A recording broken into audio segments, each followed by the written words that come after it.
Sentences को कैसे combine किया जाता है। दो सेंटेंस दिए गए हैं, दो सिंपल सेंटेंसेस दिए गए हैं, उसको एक ही कंपाउंड सेंटेंसेस में कैसे तैयार किया जाता है। तो इसके लिए 3 किस्म के कंजंक्शंस हैं। ओके, और कंजंक्शंस को आप जानते होंगे। कंजंक्शंस क्या होते हैं? कंजंक्शंस वो होते हैं जो कि दो वर्ड्स या दो सेंटेंसेस को एक दूसरे के साथ मिलाते हैं। ओके, तो जो कंजंक्शंस मैं आपको बताऊंगा वो है क्युमुलेटिव, एडवर्सेटिव और अल्टरनेटिव। ये 3 किस्म के कंजंक्शन मैं आपको बताऊंगा, और ये भी बताऊंगा कि इसको कैसे यूज़ किया जाता है, यानी एग्जाम्पल्स मैं आपको दूंगा, राइट। तो ये पहले मैंने आपको बताया कि ये जो कंजंक्शंस हैं जो कि मैं बात करूंगा, ये सेंटेंसेस को कंबाइन करने के लिए यूज़ की जाते हैं, राइट। तो सबसे पहले बात करते हैं क्युमुलेटिव कंजंक्शंस के बारे में। तो क्युमुलेटिव कंजंक्शंस कौन से होते हैं? Conjunctions which merely add one statement to another.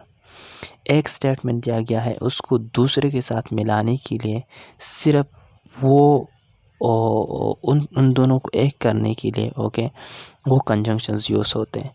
यानी दो स्टेटमेंट्स दिए गए हैं, उसको एक करने के लिए जो यूज़ होती हैं, जो कंजंक्शंस यूज़ होते हैं, उसको क्या कहा जाता है? उसको क्युमुलेटिव कहा जाता है। ओके, तो एग्जांपल्स हैं हमारे साथ के he is slow, he is sure. तो इसका क्या होगा? He is slow but he is sure. तो यहाँ पे जो बट वर्ड है, ये क्या है? ये क्युमुलेटिव है, राइट। दूसरा एग्जांपल है हमारे साथ कि I was annoyed, I kept quite. तो इसको कैसे ऐड किया जाता है, दूसरे के साथ कंबाइन किया जाता है? I was annoyed still और yet I kept quiet। तो यहाँ पे still या yet जो है ना, ये क्या है हमारे साथ? ये क्युमुलेटिव है, राइट।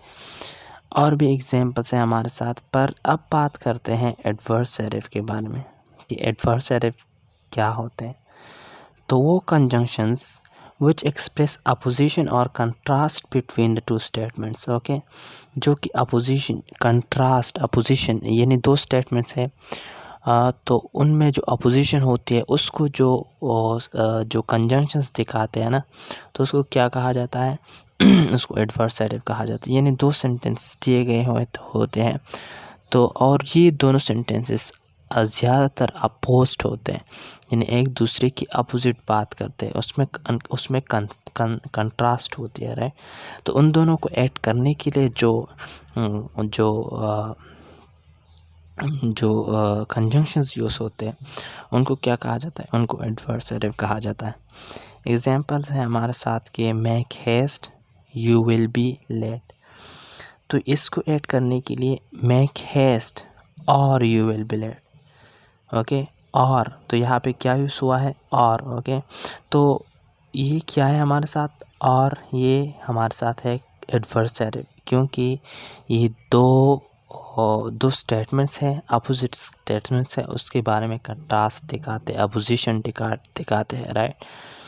हाँ, फिर इसके बाद है हमारे साथ दूसरा एग्जांपल कि कम इन गो आउट।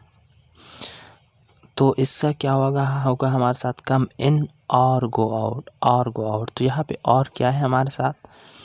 ये है हमारे साथ एडवर्सेटिव, राइट। ये कंजंक्शन हमारे साथ क्या है? एडवर्सेटिव है। फिर इसके बाद है हमारे साथ अल्टरनेटिव, राइट। अब अल्टरनेटिव क्या है? अल्टरनेटिव है हमारे साथ कि वो conjunctions which express choice between two alternative, यानी वो जो हमें वो कंजंक्शंस जो हमें चॉइस दिखाते हैं टू स्टेटमेंट, परस्पर दो स्टेटमेंट्स दिए गए हैं और उसमें चॉइस दी गई है कि या ये या फिर ये, और ऐसा भी हो सकता है कि ना ये ना फिर ये, राइट। तो इस तरह के जो कंजंक्शंस यूज़ होते हैं उसको अल्टरनेटिव कहा जाता है। एग्जाम्पल से आपको समझ में आ जाएगा कि he was obstinate, he was punished. तो इसका जो एग्जाम्पल जो आंसर होगा वो ये होगा, उसमें जो अल्टरनेटिव यूज़ होगा वो ये होगा कि he was obstinate therefore he was punished. Okay, अब चॉइस टी का आइडिया है हमें, और ये जो देयरफॉर है हमारे साथ क्या है, ये अल्टरनेटिव है।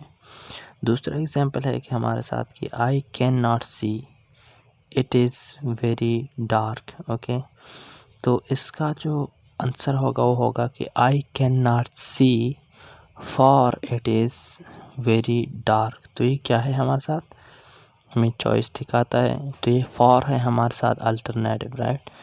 तो ये थी हमारे साथ